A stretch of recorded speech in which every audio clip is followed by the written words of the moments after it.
School छात्र छात्री मानक पे आसीगला बहुत बड़ खुशी खबर। चलित वर्ष आगुआ खरा छुट्टी घोषणा कराଯାଇଛି। आसंता 27 तारिख सोमवार ठारू बंद रहिब राज्यर समस्त सरकारी और बेसरकारी स्कूल कॉलेज और अंगनवाड़ी। मुख्यमंत्री मोहन चरण माझी राज्य चली प्रबल ग्रीष्म प्रभाव को दृष्टि रखी आगुआ खरा छुट्टी घोषणा କରିଛନ୍ତି। ପିଲାମାନଙ୍କ ସୁରକ୍ଷାକୁ ନଜର ରଖି ରାଜ୍ୟ ସରକାର ଏଭଳି ଭାବରେ ନିଷ୍ପତ୍ତି ନେଇଛନ୍ତି। ତେବେ ଛାତ୍ରଛାତ୍ରୀମାନେ ଆସନ୍ତା ସୋମବାର 27 ତାରିଖ ଦିନ ରାଜ୍ୟର ସମସ୍ତ ସରକାରୀ ବେସରକାରୀ ସ୍କୁଲ କଲେଜ ଏବଂ ଅଙ୍ଗନବାଡ଼ି ତା ସହିତ ମଧ୍ୟ ବନ୍ଦ ରହିବ, ଯାହାକି ମୁଖ୍ୟମନ୍ତ୍ରୀ ମୋହନ ଚରଣ ମାଝୀ ଏଭଳି ଏକ ନିଷ୍ପତ୍ତି ନେଇଛନ୍ତି, ଯେଉଁମାନଙ୍କ ଦ୍ୱାରା ଯାହାଦ୍ୱାରା ଛାତ୍ରଛାତ୍ରୀମାନେ ବା ପିଲାମାନେ ଏଥିରେ ଉପକୃତ ହୋଇପାରିବେ।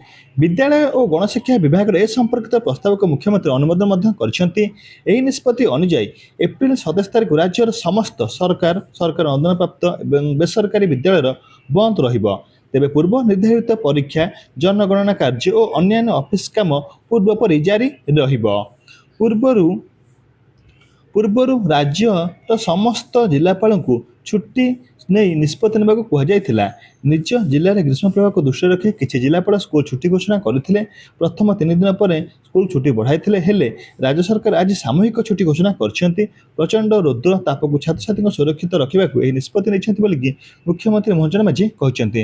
ତେବେ ପ୍ରିୟର ଛାତ୍ରଛାତ୍ରୀମାନେ, ଆପଣମାନେ ସମସ୍ତେ ଜାଣି ରଖନ୍ତୁ, ଆମର ଯେଉଁ ଆସୁଛି ଏପ୍ରିଲ ମାସ 27 ତାରିଖ ସୋମବାର ଦିନ ପାଖରୁ ସମସ୍ତ ସରକାରୀ ବେସରକାରୀ ଅଙ୍ଗନବାଡ଼ି କେନ୍ଦ୍ର ଶିଶୁ ବାଟିକା ସମସ୍ତ ଭାବରେ ଛୁଟି ଘୋଷଣା କରାଯାଇଛି, ଯାହାକି ଆମର ମୁଖ୍ୟମନ୍ତ୍ରୀ ମୋହନ ଚରଣ ମାଝୀ ଘୋଷଣା କରିଛନ୍ତି।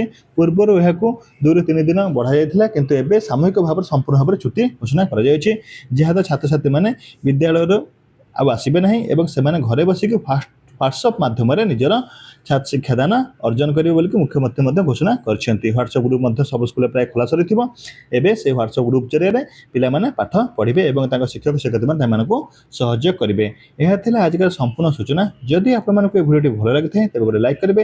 ଚ୍ୟାନେଲକୁ ଯଦି ଆପଣ ନୂଆ ଆସୁଛନ୍ତି ତେବେ ସବସ୍କ୍ରାଇବ୍ କରି ପାଖରେ ଥିବା ବେଲ୍ ଆଇକନ୍ ପ୍ରେସ୍ କରିବାକୁ ଭୁଲିବେ ନାହିଁ। Thank you. ଜୟ ଜଗନ୍ନାଥ, ଜୟ ଶ୍ରୀରାମ।